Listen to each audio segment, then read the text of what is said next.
Praise the lord. ಈಗ ನಾವು ರಕ್ತಕ್ಕೆ ಇರುವ ಪ್ರಾಮುಖ್ಯದ ಬಗ್ಗೆ ಅಧ್ಯಯನ ಮಾಡೋಣ. ಇಬ್ರಾಯರಿಗೆ ಬರೆದ ಪತ್ರಿಕೆ 9ನೇ ಅಧ್ಯಾಯ 7ನೇ ವಚನ. ಆದರೆ 2ನೇ ಭಾಗದೊಳಗೆ ಮಹಾಯಾಜಕನೊಬ್ಬನೇ ವರ್ಷಕ್ಕೆ ಒಂದೇ ಸಾರಿ ಹೋಗುತ್ತಾನೆ, ಅವನು ರಕ್ತವನ್ನು ತಕ್ಕೊಳ್ಳದೆ ಹೋಗುವುದಿಲ್ಲ.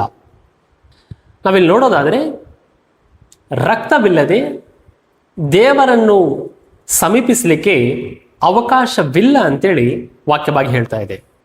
ಆದಿಕಾಂಡ 8ನೇ ಅಧ್ಯಾಯ 18ರಿಂದ 21. ನೋಹನು ಹೆಂಡತಿ, ಮಕ್ಕಳು, ಸೊಸೆಯರ ಸಹಿತವಾಗಿ ಹೊರಗೆ ಬಂದರು. ಮೃಗ, ಪಶು, ಪಕ್ಷಿ, ಕ್ರಿಮಿಗಳೆಲ್ಲವೂ ತಮ್ಮ ತಮ್ಮ ಜಾತಿಗನುಸಾರವಾಗಿ ನಾವೇನ ಹೊರಗೆ ಬಂದವು. ಆಗ ನೋಹನು ಯೆಹೋವನಿಗೋಸ್ಕರ ಯಜ್ಞವೇದಿಯನ್ನು ಮಾಡಿ ಅದರ ಮೇಲೆ ಶುದ್ಧವಾದ ಎಲ್ಲ ಪಶು ಪಕ್ಷಿ ಜಾತಿಗಳಲ್ಲಿ ಸರ್ವಾಂಗ ಹೋಮ ಮಾಡಿದನು. ಅದರ ಸುವಾಸನೆಯು ಯೆಹೋವನಿಗೆ ಗಮಗಮಿಸಿತು. ಸೊ ನೋಹನು ನಾವೇನ ಹೊರಗೆ ಬಂದ ತಕ್ಷಣ ಮಾಡಿದ ಕೆಲಸ ಏನಪ್ಪಾ ಅಂತಂದ್ರೆ ಆತ ರಕ್ತವನ್ನು ಸುರಿಸಿದೆ ಅಂತೇಳಿ ನಾವು ನೋಡ್ತಾ ಇದ್ದೇವೆ. ಇಲ್ಲಾಂದ್ರೆ ಯಜ್ಞವೇದಿಯ ಮೇಲೆ ದೇವರಿಗೆ ರಕ್ತವನ್ನು ಅರ್ಪಿಸಿದೆ ಅಂತೇಳಿ ನಾವು ನೋಡ್ತಾ ಇದ್ದೇವೆ. ಇನ್ನು ನಾವು ನೋಡಬೇಕಾದ್ರೆ ವಿಮೋಚನ ಕಾಂಡ 24:5-8. ನೀವು ಯೆಹೋವನಿಗೋಸ್ಕರ ಸರ್ವಾಂಗ ಹೋಮಗಳನ್ನು ಮಾಡಿ ಸಮಾಧಾನ ಯಜ್ಞಕ್ಕಾಗಿ ಹೋರಿಗಳನ್ನು ಸಮರ್ಪಿಸಬೇಕೆಂದು ಅಪ್ಪಣೆ ಕೊಟ್ಟನು. ಆಗ ಮೋಶೆ ಆ ರಕ್ತದಲ್ಲಿ ಅರ್ಧವನ್ನು ತೆಗೆದುಕೊಂಡು ಬಟ್ಟಲುಗಳಲ್ಲಿ ತುಂಬಿ ಅರ್ಧವನ್ನು ಯಜ್ಞವೇದಿಯ ಮೇಲೆ ಪ್ರೋಕ್ಷಿಸಿದನು.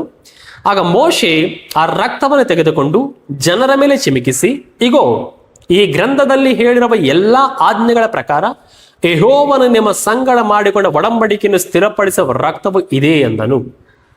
ಇಲ್ಲಿ ಸಮೇತ ಅಂದ್ರೆ ಮೋಶೆ ಕಾಲದಲ್ಲಿ ಸಮೇತ ನಾವು ರಕ್ತವನ್ನು ನೋಡ್ತಾ ಇದ್ದೇವೆ.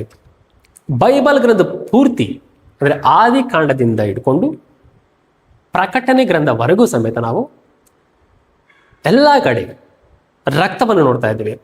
ಇದನ್ನ ನಾವು ಒಂದು ವರ್ಸ್ನಲ್ಲಿ ಹೇಳಬೇಕಾದ್ರೆ ಇಬ್ರಾಯರಿಗೆ ಬರೆದ ಪತ್ರಿಕೆ 9ನೇ ಅಧ್ಯಾಯ 22ನೇ ವಚನ.